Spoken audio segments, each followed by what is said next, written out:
सास की अंतिम इच्छा। देखिए माँ जी, वो पड़ोस की लूटन मौसी है ना, उनकी बेटा बहू उन्हें गोवा ले जा रहे हैं। अरे क्या बात कर रही है बहू, उसके तो ना मुंह में दांत है ना सर पर बाल, क्या करेगी गोवा जाकर। अपनी अपनी किस्मत है माँ जी, लूटन मौसी मरने जो वाली है। हैं? अरे बहू, ये कैसा मरना हुआ जो पहले से ही पता है और ऊपर से गोवा भी घूमने जा रही है। बोला ना माँ जी, ये अपनी अपनी किस्मत है। बात हुई थी मेरी लूटन मौसी की बहू से, बोल रही थी कि चलो दवाई में जो पैसा लगेगा वो गोवा में लगा देते हैं। सास को बहू की बात से पता नहीं क्यों नफरत की बदबू आ रही थी, लेकिन वो कुछ नहीं कहती और कमरे में जाकर लेट जाती है। क्या बात है, लूटन के तो मजे ही मजे है। वैसे आइडिया बुरा नहीं है, थोड़े से पैसे लगाओ और सीधा गोवा की सैर। मैं भी चलती हूँ गोवा। अगले रोज सास तय वक्त पर उठती नहीं। अरे देखो जी, माँ जी अब तक उठी नहीं। आज दूध वाले से दूध और काम वाले के लिए दरवाजा मैंने ही खोला है। अब कम से कम माँ जी का ये तो सुख है कि सुबह जल्दी उठना नहीं पड़ता। अरे बड़ी अजीब हो तुम, मेरी माँ सुबह से उठी नहीं है और तुम्हें चिंता दूध और काम वाली की है। अरे तुम्हें चिंता है ना, तो जाओ जाकर देखो क्या हो गया। वैसे मेरी किस्मत कहाँ लूटन मौसी की बहू जैसी। बेटे को माँ की चिंता होती है, वो सोचता है कि कहीं माँ की सांसें तो नहीं रुक गई और हमें पता ही नहीं चला। बेटा माँ के कमरे में जाता है और वहां जाकर, माँ क्या हो गया है तुम्हें? बेटा, लग नहीं रहा कि अब मैं बचूंगी, लल्लन डॉक्टर के पास ले चले। अरे कैसी बात कर रही है माँ, तेरी तबीयत सीरियस है और मैं तुझे लल्लन झोला छाप डॉक्टर के पास ले जाऊं? ना ना ना। अरे तो कहाँ ले जाएगा बता दे, वहाँ एडवांस दे दिया है मैंने, वो क्या कहते हैं, गूगल पे से। हैं? तूने क्यों पैसे दिए माँ? तुझे पता था क्या कि तू बीमार होने वाली है? सास को लगता है कि कहीं चोरी पकड़ी तो नहीं गई। वो हड़बड़ा जाती है और उसे पसीने निकलने लगते हैं। अरे माँ क्या हो गया, सर्दी में भी पसीने? लगता है तेरी तबीयत ज्यादा ही खराब है और लल्लन डॉक्टर पास ही में है, चल उसी को दिखा देता हूँ। माँ को लेकर बेटा डॉक्टर के पास जाता है, जहाँ माँ ने पहले ही पैसे देकर सेटिंग कर रखी थी। डॉक्टर के क्लिनिक में जाते ही डॉक्टर की ओवर एक्टिंग की दुकान खुल जाती है। हाय राम माँ जी, हे भगवान, अब तो कुछ नहीं हो सकता, ये तो मरने वाली है बेटा। हैं? ओए डॉक्टर है इसलिए इज्जत से बात करूंगा, नहीं तो मेरी माँ को देखे बिना ये बकवास करने के लिए तेरे मुंह में घूसा मार देता। अरे ना ना बेटा, ऐसे मत बोल, वो डॉक्टर है, उसे वो दिख जाता है जो किसी को नहीं दिखता। हाँ माँ, शायद तू ठीक बोल रही है। डॉक्टर क्या दिखा आपको? हमारे डॉक्टर जी, जिन्होंने पहले से ही माँ से बोलने के पैसे ले रखे थे। यमराज, काला भैंस, वो तुम्हारी माँ को ले जा रहा है, ले जाओ इन्हें। यार माँ, ये डॉक्टर ही है तांत्रिक, क्या क्या बोला जा रहा है? अरे बेटा, वो डॉक्टर है, उसे वो दिखता है जो किसी को नहीं दिखता। इनकी हर इच्छा पूरी करो, क्योंकि यम नहीं चाहते कि इनकी कोई भी इच्छा को अधूरी रखा जाए। निराश मन से बेटा माँ को लेकर घर आता है। माँ, आज से मैं ऑफिस नहीं जाऊंगा, चल तुझे वो झूले वाले पार्क में ले चलता हूँ जहाँ तू पिताजी के साथ जाया करती थी।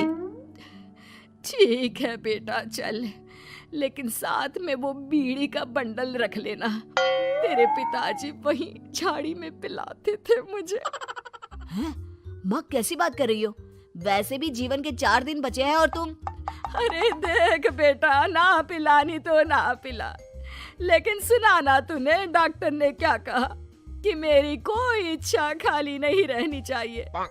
अरे वैसे बेटा 4 दिन की जिंदगी है, न जाने कब मौत आ जाए। माँ के मुंह से मौत का नाम सुनकर बेटा गंभीर हो जाता है, उसकी आंखें लाल हो जाती है। वो माँ का हाथ पकड़ लेता है। माँ को भी लगता है कि उसकी मौज मस्ती कहीं बेटे को डिप्रेशन में ना डाल दे। देख, लल्लन का फोन आया था, बोल रहा था कि हो सकता है मौत ना भी आए, पर इच्छा पूरी करके रख दे। जब जाऊंगी तब तृप्त होकर जाऊंगी, क्यों? तभी बहू की आवाज आती है, माँ जी आपकी फेवरेट गट्टे की सब्जी बनाई है।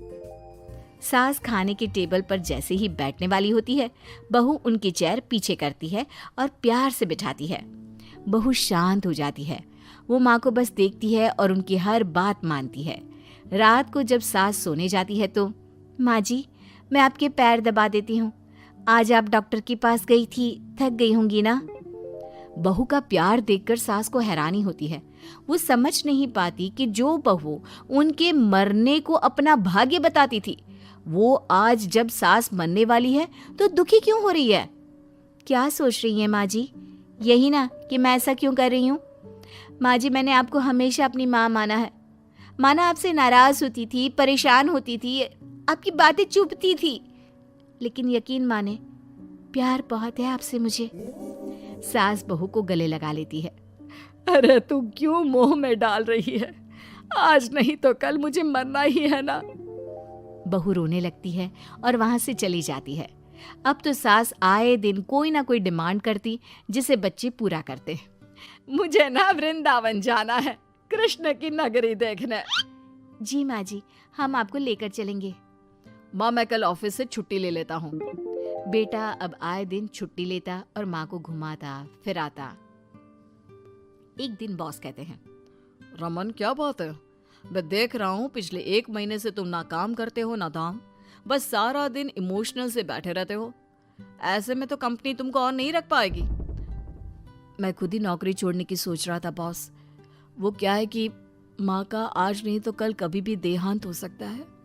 इतना कीमती समय मुझे तो पल पल उनके साथ रहना होगा। पता नहीं कब वो मुझे छोड़कर चली जाए। और बेटा नौकरी छोड़ देता है। माँ मैंने नौकरी छोड़ दी है, आज से मैं तेरे पास रहूंगा।